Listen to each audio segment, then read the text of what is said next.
고린도전서 9장 19절입니다.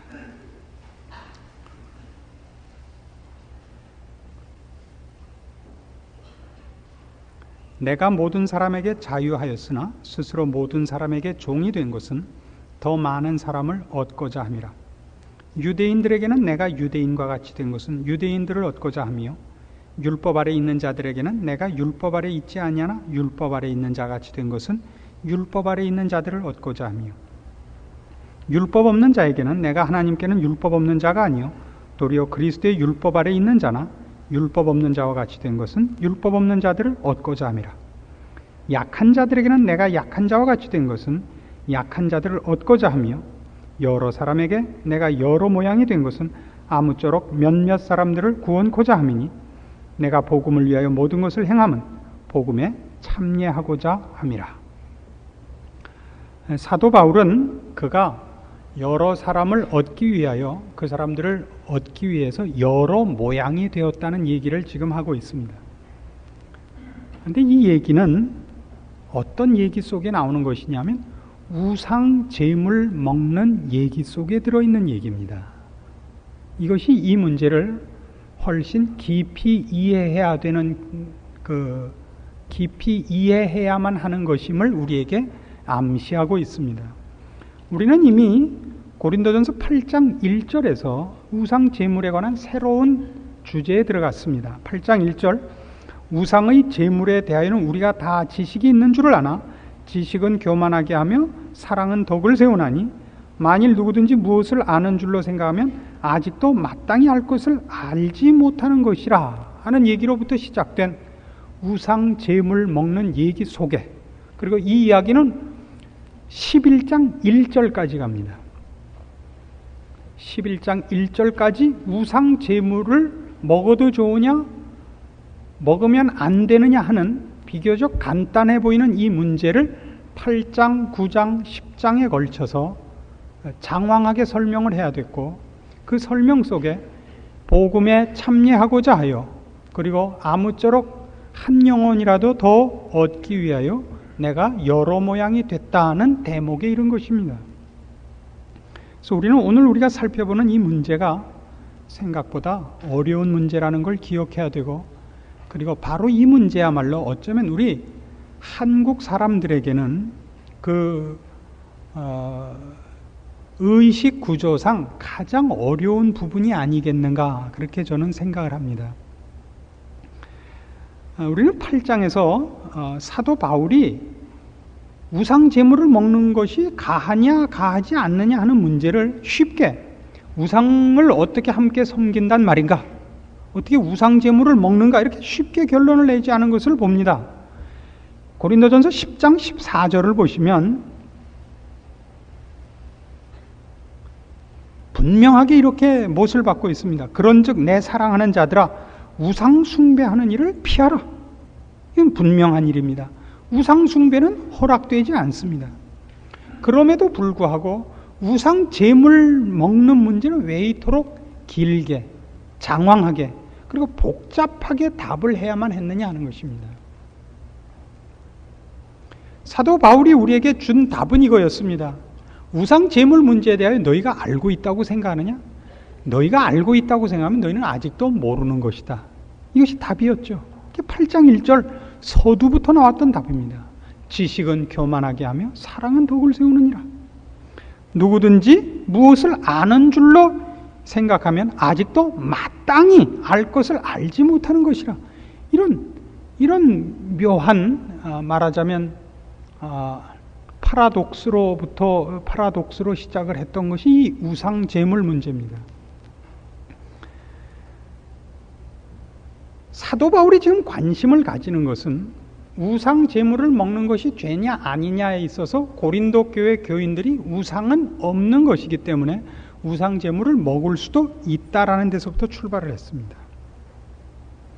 그러나 바울이 얘기하는 것은 내가 우상이 없는 것을 알고 너는 죄가 아닌 걸 알고 먹는다 할지라도 그 우상이 아직도 있는 줄로 아는 자가 볼 때는 하나님이 네가 우상 제물을 먹는 걸 보았을 때 하나님이나 우상이나 동일한 신들 중에 하나로 오해하게 될 것이니까 그 약한 자들을 위하여 네 지식과 네 자유를 절제하라, 이렇게 가르치는 중이었습니다. 그랬죠? 8장 9절, 그런즉 너희 자유함이 약한 자들에게 거치는 것이 되지 않도록 조심하라, 이거였습니다. 지식 있는 내가 우상의 집에 앉아 먹는 것을 누구든지 보면 그 약한 자들의 양심이 담력을 얻어 어찌 우상의 제물을 먹게 되지 않겠느냐. 그러면 네 지식으로 그 약한 자가 멸망하나니 그는 그리스도께서 위하여 죽으신 형제라.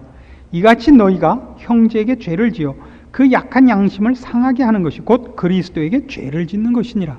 이것이었습니다. 이것이 핵심이었습니다. 우리는 내가 알고 있고 내가 지식으로나 그 지식으로 말미암는 자유로나 내 권리로 갖고 있는 것을 나를 위하여 쓸 수 없고 내 이웃을 위하여 써야만 된다는 하나의 원칙을 이 우상 제물 먹는 문제에서 발견을 하는 것입니다. 그것은 우상 제물의 문제뿐만이 아니라 우리가 이 세상에서 사는 동안 만나는 모든 사람과의 관계에서 적용되는 원칙이라 그러는 것입니다. 율법 있는 자를 만났으면 율법 있는 자 같이, 율법 없는 자 만났으면 율법 없는 자 같이. 그게 사도 바울이에요. 그러나 그 얘기가 그래서 무법하게 지내도 되고 예수를 모르는 사람을 만났을 땐 나도 예수 안 믿는 사람 같이 하라는 얘기는 분명히 아닙니다.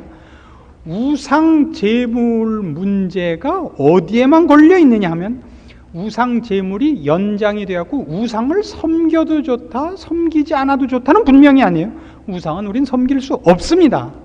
우상 제물의 문제에 걸려 있다고요. 그래서 우상 제물은 언제나 어떤 문제로만 문제화되느냐 하면 고린도전서 10장 23절,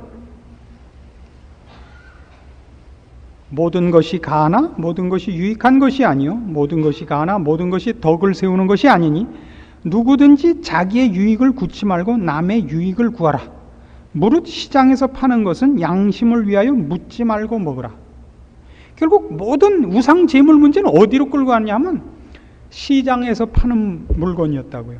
시장에서 판다는 게 뭘 뜻하죠? 이 고대 사회에서는 모든 육류는 오늘날 같이 순전히 식용으로 정육점을 통하여, 도살장을 통하여 정육점을 통하여 판매되는 것이 아니라 국가에서 섬기는 신에게 매일 제물로 바쳐져서 시장에 나오는 것이었습니다. 그래서 이건 다 우상 제물입니다. 근데 시장에서 판다는 건 뭘 의미하냐면 우상 제물이라는 데 초점이 있는 것이 아니라 시장에서 판다. 남들이 보고 있다 말입니다. 남들이 보고 있다고요. 이것이 여기에서 가장 중요한 하나의 상황윤리입니다. 그것이 우상 제물로 쓰여진 것이지만은 우리에게는 우상 제물이 아니니까, 우상은 없으니까 우리는 시장에서 파는 것은 양심을 위하여 묻지 말고 먹는 겁니다. 이거 제물이죠. 묻지 말라 말이에요. 우상은 없는 거니까. 물었을 때 이거 우상 제물로 쓴 것이요, 그러면 양심을 위하여 먹지 말라고요. 이건 눈 감고 아웅하는 것이 아닙니다. 지금 그 원칙을 아시겠습니까? 그러나 27절, 불신자 중 누가 너희를 청하면 너희가 가고자 하거든 너희 앞에 무엇이든 차려놓은 것은 양심을 위하여 묻지 말고 먹는데 누가 너희에게 이것이 제물이라 말하거든 알게 한 자와 및 양심을 위하여 먹지 말라 말입니다. 이게 누구를 위한 양심이에요? 내가 말한 양심은 너희의 것이 아니요 남의 것이란 말이에요. 남의 것. 이해하시겠습니까? 우린 이 우상 제물을 먹을 권리와 자유가 있습니다. 왜요? 우상은 없으니까. 우상한테 바쳐지는 제물이라는 건 없어요. 우상이 없으니까. 하나님의 신이 없으니까. 사람들이 자기 마음대로 정해놓은 것이 우상이죠. 그 앞에 놓은 제물을 우리가 못 먹을 이유가 없죠. 그러나 우상이 있는 줄로 생각하고 있는 자들에게 우상이 있다고요. 없지만 있지 않습니까? 그때 우리가 그 제물을 먹으면 나의 양심이 아니라 그 사람의 양심이 저촉받는다고요. 그를 위하여 우리가 먹지 않도록 요구를 받고 있습니다. 이것이 원칙입니다. 왜 그래야만 되는가? 그 사람이 내가 믿는 기독교 신앙을 오해할까 봅니다. 내가 믿는 하나님이 인간이 만든 다른 잡다한 신들과 동등되게 격화될까 봅니다. 우리가 참아야 하고 우리가 절제해야 되고 우리가 사양해야 되는 이유입니다. 이 정신이 지금 오늘 우리가 본 본문과 같이 바울이 모든 대인관계에서 이렇게 했다는 거예요. 우상 제물의 문제가 아니라 모든 대인관계에서, 말하자면 신자가 세상에서 사는 모든 일상생활에서 이 원칙을 지켜야 된다 이겁니다. 그 원칙이 어떻게 성경에 자세히 요구되어 있는가 찾아봅시다. 로마서 14장입니다.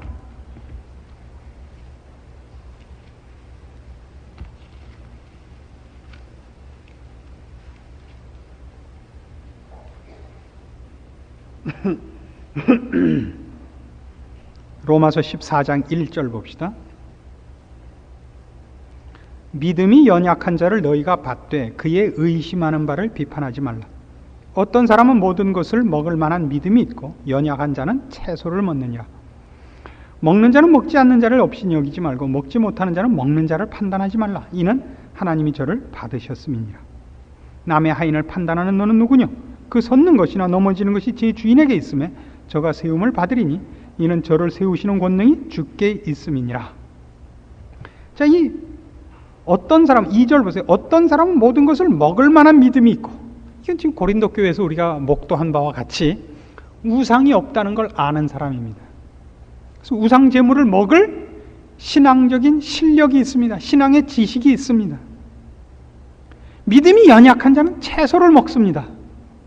그럼 이 기준으로 얘기하면 다니엘과 그의 세 친구도 믿음이 연약한 자가 되게 생겼죠. 실제로 그렇지는 않지만 믿음이 연약해서 저걸 먹으면 내가 우상에게 절하는 것이 된다. 나는 하나님을 믿기로 했으니까 난 우상은 못 섬긴다. 이러는 사람이 신앙이 좋기도 하고 안 좋기도 한 거란 말이에요. 우상이라는 것이 없는 줄을 모르는 거 아니에요. 하나님밖에 신이 없다는 걸 아직 모르기 때문에 우상 제물을 못 먹는 거 아니에요. 그러나 어떻게 보면 나는 우상 제물은 목숨을 걸고 안 먹는다. 굶어 죽어도 좋다. 이건 또 좋은 신앙 아니에요. 혼동하지 마십시오. 3절 먹는 자는 먹지 않는 자를 없인 여기지 말고 먹지 못하는 자는 먹는 자를 판단하지 말라. 이걸 여러분 지키셔야 됩니다. 한국 교회에 초두에 말씀드린 바와 같이 신앙의 성격의 제일 큰 결함이 어디서 나타나냐? 바로 여기에 있습니다. 우리나라 사람들은 원래가 명분론자들입니다. 이규태씨 쓰신 한국인의 의식구조라는 책이 글쎄 조금 반대하는 견해를 가진 사람들도 없지 않습니다만 상당히 우리나라 사람들의 의식구조를 잘 밝혀준 책 중에 하나로 저는 생각을 합니다. 거기에 한국인이 갖고 있는 사고의 가장 그 특징을 우리를 명분론자라 그럽니다. 한국 사람들은 정말 명분론자입니다. 명분과 현실은, 명분이 하나의 방향이고 현실은 그 방향과 목표를 찾아가는 실제입니다. 그러면 여기서 관악산을 간다 그러면 명분이라는 것은 관악산을 직선거리로 바라보는 겁니다. 실제 현실이라는 것은 그 바라본 목표 지점을 가는 현실적인 우회입니다. 아파트를 만나면 돌아가야죠. 강 만나면 다리까지 찾아가서 건너야죠. 이리저리 비틀비틀 길을 따라 도달하기 위하여 돌아가야지 직선으로 가지 못합니다. 그러나 명분은 직선이어야 됩니다. 그건 방향이고 목표니까. 목표를 보는 시선이 왔다 갔다 하면 안 됩니다. 명분과 실제를 우리는 꼭 오해합니다. 우리가 목표를 찾아가기 위하여 실제로 우회할 때 한국 사람들은 대부분 타협한다 그럽니다. 그래서 임진왜란이 일어나기 전에 고위 관리들 부인들이 모여서 임진왜란이었는지 병자호란인지 잘 기억이 안 납니다. 제가 그때 어려서 기억이 까마득한데 그 부인들이 모여서 만일 일본군이든지 혹은 병자호란이면 중국 이제 사람들이 와서 납치가 되면 어떡할 것인가. 그땐 뭐 전쟁의 짐은 납치의 여자들이 잡혀가는 일은 흔히 있었으니까. 그러니까 모두가 다 난 혀를 깨물고라도 죽겠다. 난 자결하겠다. 다 그런 거예요. 근데 한 고위 관리 부인만은 당해봐야 알겠다. 그래서 그 사람 거기서 완전히 매도된 겁니다. 저 정조관념도 없고, 저 애국심도 없고, 뭐 하여튼 거기서 있는 대로 욕을 다 먹었는데, 실제로 그 상황이 벌어진 것입니다. 그래서 그때 매도한 사람 중에 일부와 그 매도당한 사람이 함께 잡혀갔는데, 그때 매도당했던 이 부인은 정말 자결해서 죽고, 그럴 수가 있냐고 가장 입에 거품을 크게 품었던 사람은 만면에 웃음을 띠고 아첨을 떨고 잘 살았다고 합니다. 그러나 우리는 현실에 이르기 전에 방 안에서 책상 앞에서 사람을 다 죽입니다. 이것이 가장 크게 우리나라에서도 그 교계에서도 일어난 것 중에 하나가, 저는 잘 이해를 하십시오. 기도라든가 금식이라든가 선교라든가 구원 확신이라든가 은사라든가 그 사상이 안 스며든 데가 없다고 단언합니다.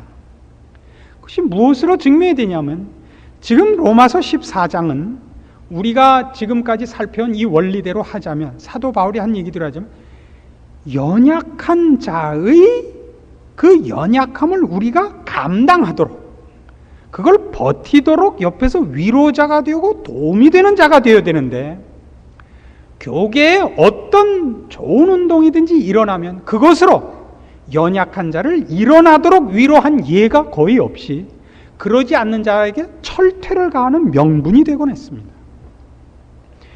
구원의 확신이라는 문제는 어디까지 부작용을 낳냐면, 그건 구원의 확신의 문제가 아니라 그것을 쓰는 우리나라 사람들의 사고 방식인 것입니다.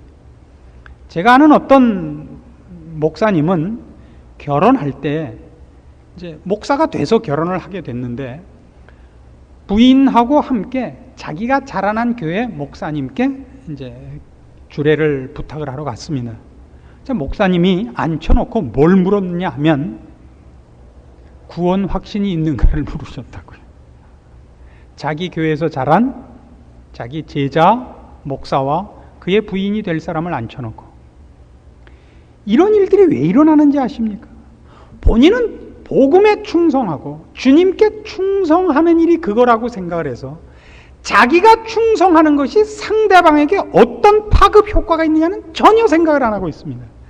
하나님을 사랑하는 것이 이웃을 사랑하는 것으로 나타나느냐는 전혀 생각을 안 하고, 너희들은 다 주를 배반해도 나만은, 그래서 뭐가 겁내? 누가 나 말고 누구라도 하나라도 더 주님께 충성해서 나 같은 사람이 둘이 생길까봐 겁을 내는 그런 신앙의 열심을 가진 불의신앙을 가지고 있어요.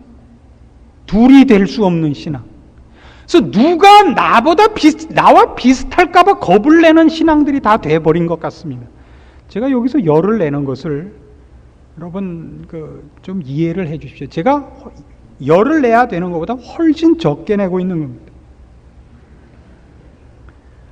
그래서 신앙에 조금 연륜이 있는 분들, 좀 더 그 열심을 가진 분들을 만나면 대화를 하기가 겁이 납니다. 많은 그런 분들을 만났습니다. 무슨 대화를 하다가, 예를 들면 성령의 은사를 모두가 받아야 되는가, 아니면 누구한테는 있을 수 있고 누구한테는 없을 수도 있는가 라는 얘기를 하다가 서로 견해가 다르면 끝에 어디로 가는지 아세요? 당신 하나님이 살아있는 걸 믿으세요? 일로 가는 거예요. 믿습니다. 하나님이 전지전능하다는 것도 믿으세요? 믿습니다. 근데 왜 은사를 안 믿어요? 아니, 이게 무슨 뚱딴지 같은 말. 이 논리는 뭐하고 똑같으냐 하면요, 내일 아침에 해가 서쪽에서 뜰 것인가 동쪽에서 뜰 것인가 뭘 보면 알아요? 두말할 거 없어. 다음날 아침 되면 알아요. 근데 꼭 그걸 고집하는 사람이 이렇게 고집을 하는 게, 지금 우리나라가 노태우 씨가 대통령이라는 거 사실이죠? 이게 사실이죠. 그거 봐요. 사실이잖아요. 내일 서쪽에서 해가 뜬다니까요. 이건 아무 상관없는 논리 아니에요. 정확한 진리, 자기 입으로 선언했다고 해서 이제 그 입으로 나오는 건 뭐든지 사실이에요? 그렇지 않죠. 그러나 여러분 지금 남의 나라 얘기하는 것 같지만 여러분이 여기에 저촉되어 있는 사람들이라고요. 여러분은 교회에 오셔서 우리 교회에 나오셔서 여기서 사귄 사람이 누가 있습니까? 여러분은 모두 구역에 나가십니까? 특별히 남자 성도 여러분은? 안 합니다. 왜 안 하죠? 여러분은 다 두려워하기 때문입니다. 같이 예수를 믿는 사람끼리도 사람 사귀기를 두려워합니다. 두려워하는 가장 큰 이유 중에 하나는 여러분은 믿지고 싶지 않기 때문입니다. 그러나 하나님과 외면할 마음은 없습니다. 같이 예수를 믿는 사람하고 친할 마음도 없습니다. 이건 사기입니다. 하나님과 관계가 화목이 됐으면 여러분은 당연히 이웃과 화목해야 됩니다. 그러기 위하여 여러분은 먼저 믿으셔야 됩니다. 여러분은 먼저 율법 없는 자에겐 율법 없는 자같이, 율법 있는 자에겐 율법 있는 자같이, 연약한 자에겐 연약한 자같이 여러분은 찾아갈 의무가 있습니다. 안 하고 떳떳합니다. 왜 안 하냐고 하면 여러분은 너무나 떳떳한 핑계를 갖고 있습니다. 바빠서요. 아유, 그거 가면 가짜는 사람들끼리 모여서 가짜는 소리 하는데 귀찮잖아요. 이런 걸 너무나 떳떳하게, 마치 우리가 누구 보고 예수 믿으라 할 때 하나님도 없는데 믿으라 하니까 그 가짜는 걸 어떻게 믿습니까? 이런 얘기 들었을 때 여러분이 그 사람을 정상적으로 보시겠어요? 즉 하나님이 계신 걸 당연시하고 그 신앙을 갖고 있으면서 동일한 것이 이웃에게 나오지 않고 있다면 여러분은 아직도 여러분이 하나님을 믿고 있다는 것이 무슨 말인지 모르는 것입니다. 여러분은 질 준비가 되어 있지 않고 양보할 준비가 되어 있지 않습니다. 여러분은 여러분의 자식 얘기는 귀담아 듣고, 아니 여러분의 손주 얘기는 귀담아 듣습니다. 손주 얘기를 알아듣는 것은 낳은 엄마하고 할머니하고 할아버지밖에 없습니다. 왜 알아듣죠? 알아들을 열심이 있기 때문입니다. 알아들을 열심이 있기 때문이에요. 그것이 신자가 가져야 하는 태도인 것입니다. 남을 판단하려고 여러분은 눈을 부릅뜨고 있으니까 아무도 만날 수 없고 아무에게도 여러분을 절제하고 낮추고 굽히지 못합니다. 5절 보실까요? 로마서 14장 5절. 혹은 이 날을 저 날보다 낮게 여기고 혹은 모든 날을 같게 여기나니 각각 자기 마음에 확정할지니라. 나를 중히 여기는 자도 주를 위하여 중히 여기고 먹는 자도 주를 위하여 먹으니 이는 하나님께 감사하며 먹지 않는 자도 주를 위하여 먹지 아니하며 하나님께 감사하느니라. 우리 중에 누구든지 자기를 위하여 사는 자가 없고 자기를 위하여 죽는 자도 없도다. 우리가 살아도 주를 위하여 살고 죽어도 주를 위하여 죽나니 그러므로 사나 죽으나 우리가 주의 것이로라. 이 유명한 14장의 7절과 8절. 우리 중에 누구든지 자기를 위하여 사는 자가 없고 자기를 위하여 죽는 자도 없고 사나 죽으나 우리가 주의 것이라는 이 꼭 이제 목에 칼이 들어올 차명을 받을 자리에서나 뱉을 것 같은 이 비장무쌍한 고백이 무엇에서 나오느냐 하면 우상제물을 먹어도 좋은가? 먹으면 안 되는가? 안식일이 더 중요한가? 주일이 더 중요한가? 이런 싸움에서 나오는 겁니다. 목에 총칼을 대고 당신 예수 계속 믿을 거야 안 믿을 거야가 아니라 상대방이 기도할 때 눈을 떴느냐 안 떴느냐 그 싸움에 적용하려는 거예요. 우리 중에 아무든지 누구든지 자기를 위하여 사는 자가 없고 자기를 위하여 죽는 자가 없는 겁니다. 누가 남 기도하는 거 눈 뜨고 본 거 보고 마음의 시험을 받아서 어떻게 그 사람은 기도하는데 눈을 떠? 자기는 뭘로 본 거예요? 그게 마음에 걸려서 그래서 꼭 쫓아와서 그 얘기를 해주고야 말아야 속이 풀리는 이 못된 가시를 뽑으세요. 그 못된 가시를. 성가대에서 노래 부를 때 너무 위를 쳐다보는 그 눈자 위 희게 많이 나오는 게 보기 싫어. 그게 마음에 걸려서 40일 금식 기도를 했다는 사람이 있어요. 그래서 결국 그걸 고쳐주고 나서야 밤잠이 온 사람. 매우 못된 마음입니다. 그게 우리는 훨씬 마음에 걸리는 거예요. 그게 마음에 걸려요. 그죠? 누구를 위하여 참고 견디고 무슨 소리를 해도 그게 아름답고 그게 사랑으로 받아질 그런 거로 그 한마디를 해야 되는 거예요. 그 한마디를. 벌써 좀 됐습니다마는 저희 교회 성가대 나오시던 어떤 나이 좀 드신 여자분이 성가대를 그만두고 교회를 그만둔 이유가 하나 있어요. 그게 뭐냐면 성가대 연습 시간에 다리를 꼬고 앉았는데 옆에 사람이 쿡 찌르고 성가대에서 다리를 꼬고 앉으면 되겠어요. 그래서 교회를 떠났어요. 그분은 얼마나 큰 열심으로 그랬겠어요. 성가대에서 다리를 꼬고 한다니. 그게 마음에 걸린다는 게 얼마나 가난한 건지 아시겠어요? 다리를 꼰 게 마음에 걸리는 신앙 형태가 한국 교회 신앙의 현주소입니다. 잘난 척할 거 없습니다. 미국이 철수한 곳에 한국 선교사를 보낸다고요? 그게 신앙의 핵심이거나 신앙을 체크하는 어떤 기준이 아닙니다. 이게 기준입니다. 믿음이 연약한 자를 너희가 받되 그의 의심하는 자를 비판하지 말라. 아시겠어요? 이 싸움에서 여러분이 지지 않아야 됩니다.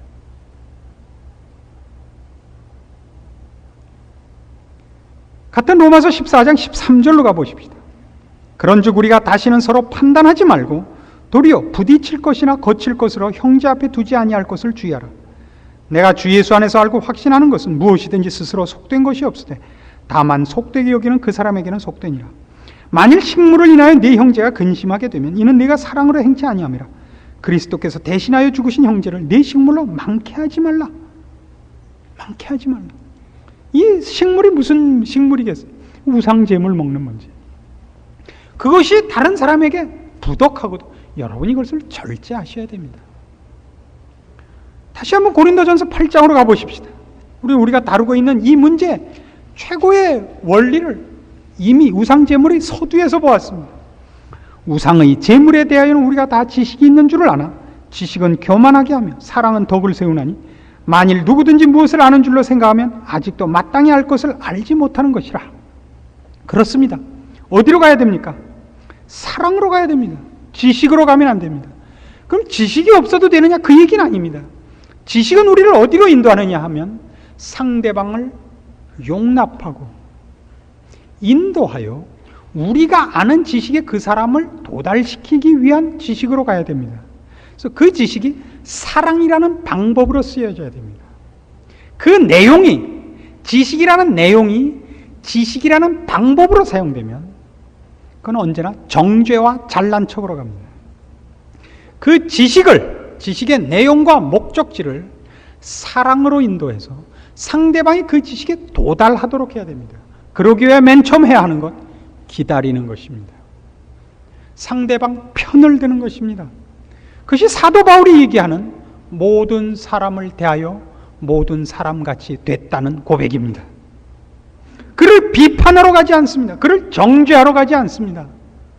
그를 고칠 것이지만 그의 편에 서서 사랑으로 그 사람을 하나님이 내게 알려주시고 허락한 모든 하나님의 충만하신 신령한 복의 자리에까지 도달시키게 하기 위하여 우리는 우리를 낮추고 우리 이웃 앞에 서는 것입니다. 이것이 결국 이 고린도전서를 어디로 끌고 가느냐? 13장으로 끌고 가는 이유입니다. 결국 이 우상 제물 문제로부터 우리는 이 사랑이라는 것이 답으로 나올 수밖에 없는 신앙생활의 가장 중요한 원리, 아니 유일한 방법론을 이미 예감하는 것입니다. 그 앞에 있었던 13장 서두가 무엇인가를 주의 깊게 보십시오. 내가 사람의 방언과 천사의 말을 할지라도 여러분이 지식과 신령함과 권위와 어떤 능력과 어떤 잘난 것과 어떤 대단한 것으로 한다 할지라도 사랑이 없으면 소리나는 구리와 울리는 꽹과리입니다. 상대방에게 아무런 설득력이 없다고. 내가 예언하는 능이 있어 모든 비밀과 모든 지식을 알고 또 산을 옮길 만한 모든 믿음이 있을지라도 내가 하나님과 아무리 가깝고 하나님의 모든 계획에 통달하고 있고 하나님과 동역하고 있다 할지라도 사랑이 없으면 내가 알고 있는 것, 내 손에 갖고 있는 것으로 아무런 열매를 맺지 못하는 것입니다. 내가 내게 있는 모든 것으로 구제하고 또 내 몸을 불사르게 내어줄지라도 내가 열심히 있고 내가 가진 신령한 것을 나누어 주려고 마음 먹고 있다 할지라도 그것을 여러분이 사랑으로 하지 않고 지식으로 하면 여러분은 거치는 자밖에 되지 않습니다. 거치는 자밖에 되지 않습니다. 그 사랑은 어찌해야 되는가? 여러분이 갖고 있는 신령한 것들, 여러분의 고급한 신앙이 무엇으로 나와야 되는가? 어떤 방법과 어떤 포장 속에 있어야 되는가? 오래 참고, 오래 참고, 오래 참고. 제가 단독 목회를 시작한다고 하자 여러 사람이 손에 장을 지지겠다고 공탁을 했습니다. 그 중에 한 분이 저희 어머니고 그 다음에 한 사람이 저희 마누라고 여러 사람이 손에 장을 지지기로 했는데 하나님께서 저를 이제까지 목회를 그나마 이어올 수 있도록 해주신 것은 저에게 오래 참는 마음을 주셨기 때문이라고 생각합니다. 제가 오래 참을 수 있었던 것은 사랑 때문은 아니었습니다. 우유부단해서였던 것 같습니다. 그러나 기다리면서 저는 많은 것을 배웠습니다. 기다리면서 우리가 조급한 것은 언제나 일어난 일을 내가 가지고 있는 것으로 해결하려고 할 때 조급해진다는 걸 배웠습니다. 교회 안에서 이 신령한 문제로 인하여 부닥치는 모든 문제는 인간이 가진 것으로 해결하는 방법이 없던데요. 하나님이 간섭하시고 하나님의 해답을 주시기까지 그를 기다리고 버티고 있는 것보다 더 좋은 방법이 없다는 걸 배웠습니다. 저는 어쩌면 여러분이나 제가 생각하는 것보다 더 훌륭한 사람일지도 모르겠다. 그런 생각을 가끔 합니다. 하여튼 그건 그렇고 사랑은 그래서 맨 처음 뭐부터는 오래 참고예요. 오래 참고 온유하며 사랑은 말이죠. 기고만장하지 않아요. 아니 왜 이런 것도 못해? 이런 말이 나오면 안 돼요. 아니 왜 그걸 그렇게밖에 못해? 이건 안 돼요. 절대 이 말은 하지 마세요. 기고만장하면 안 돼요. 경멸하시면 안 돼요. 투기하지 마세요. 나 같은 사람이 또 하나 생길까봐 겁을 내지 마세요. 괜찮은 사람이 나 하나로 끝나기를 바라지 마세요. 모든 사람이 나보다 낫기를 바라세요. 그 낫기를 바라는 것은 시옷받침이에요. 지옷받침이 아닙니다. 사랑은 자랑하지 아니하며 교만하지 아니하며 무례히 행치 아니하며 자기의 유익을 구치 아니하며 자기 유익을 구치 아니하며 어디서 본 거죠? 바로 우상 제물 문제였지 않습니까? 모든 것이 가나 모든 것이 덕을 세우는 것이 아니요 모든 것이 가나 모든 것이 유익한 것이 아니니라. 너희는 자기의 유익을 구하지 말고 남의 유익을 구하라. 그겁니다. 그게 사랑입니다. 우린 사랑이 무슨 마음속에서 무슨 사이다가 끌어오르는 걸로 생각을 하고 무슨 눈 오는 날 따뜻한 벽난로 앞에서 윤석화 씨하고 무슨 커피 마시는 걸로 알고 있어요. 그건 사랑이 아닙니다. 사랑이란 자기의 유익을 구치 않고 교만하지 않고 터져나오는 우라통을 참고 기둥을 붙잡고 몸을 비비꼬면서 참고 참는 인내요 절제입니다. 사자한테 물려 죽으면서도 나는 주를 배반할 수 없노라 라고 얘기한 것 같이 비틀려지는 창자를 붙잡고 악쓸 것을 참아내는 것이 사랑입니다. 이게 사랑입니다. 여러분 이것을 연습하셔야 되고 이를 악물고 해내셔야 됩니다. 사랑을 누가 마약 먹고 해롱거리는 거라고 했습니까? 이것이 신자의 가장 중요한 여러분이 매일 실천하셔야 할 신앙의 핵심 되는 것들이요. 유일한 원리들입니다. 여러분은 기도 많이 한 것을 자랑할 수 없으며 여러분이 여러분의 신령함과 여러분의 능력을 자랑할 수 없습니다. 그 자랑이 상대방에게 도움이 될 때는 하십시오. 그러나 여러분이 못난 것이 상대방에게 도움이 될 때 여러분은 기꺼이 못날 수도 있어야 된단 말입니다. 그렇게만 한다면, 그럴 수만 있다면 사도 바울이 기꺼이 자기를 낮췄던 것을 아십니까? 고린도 후서 12장입니다. 11장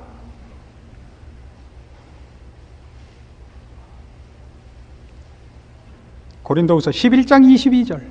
자, 사도 바울의 자랑을 잘 보세요. 저희가 히브리인이냐? 나도 그러하며. 저희가 이스라엘인이냐? 나도 그러하며.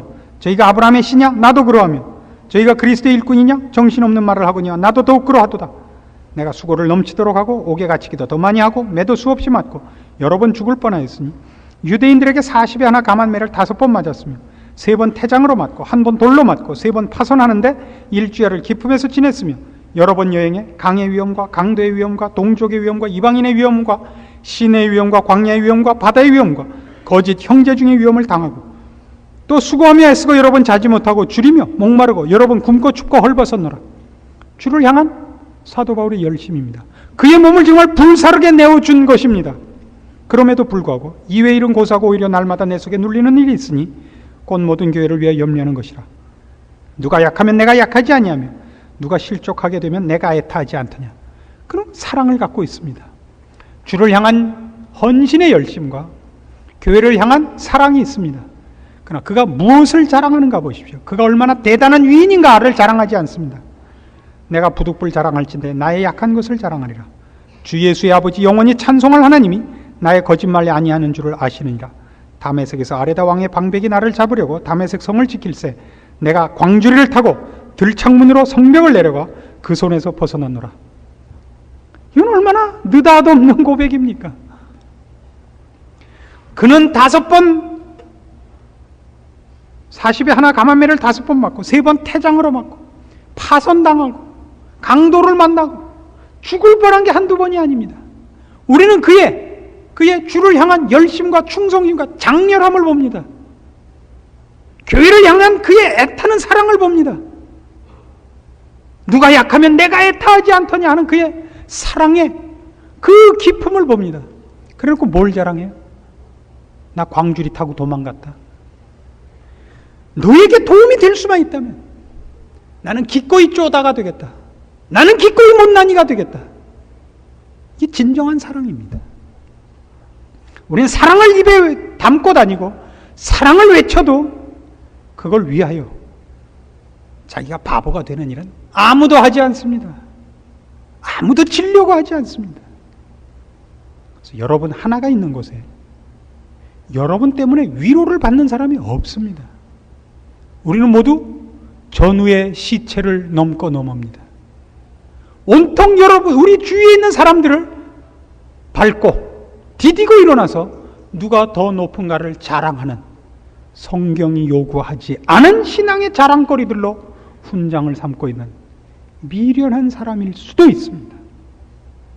오늘 성경의 가르침을 따라서 여러분의 신앙을 이 말씀으로 새롭게 조명하시고 하나님이 기뻐하시는 사람으로 여러분의 여생을 신자답게 사랑 가운데서 주님과 동행하고 승리하시는 여생이 되기를 권합니다. 기도하십시다. 하나님 아버지의 은혜를 감사합니다. 우리로 주를 사랑하게 하시며 이웃을 사랑하게 하시옵소서. 그리하여 친구를 위하여 자기를 버리는 자가 가장 큰 사랑을 베푸는 자라는 주님의 말씀을 우리 몸으로 실천하게 하시옵소서. 그렇게 하기 위하여 굳은 신앙 주시고 주를 닮게 하시고 주님께서 무엇을 좋아하시는지 우리로 깨닫게 하시고 뒤쫓게 하시옵소서. 우리가 있는 주변에 시체가 있지 말게 하시고 우리 주변에 고쳐지는 자, 죽음에서 부활하는 자, 누웠던 자리를 박차고 일어나는 일만 일어나는 복된 생명의 사신이 되게 하시옵소서. 사랑을 나누는 자 되게 하시며 주의 은총과 주의 능력의 손길을 증거하며 나누며 소개하는 복된 인생이 다 되게 하시므로 우리 이웃들 앞에서 우리가 복음에 참여한 자요, 복음을 증거하는 자요, 복음을 누리는 자가 되게 하시옵소서. 예수님의 이름으로 기도합니다. 아멘.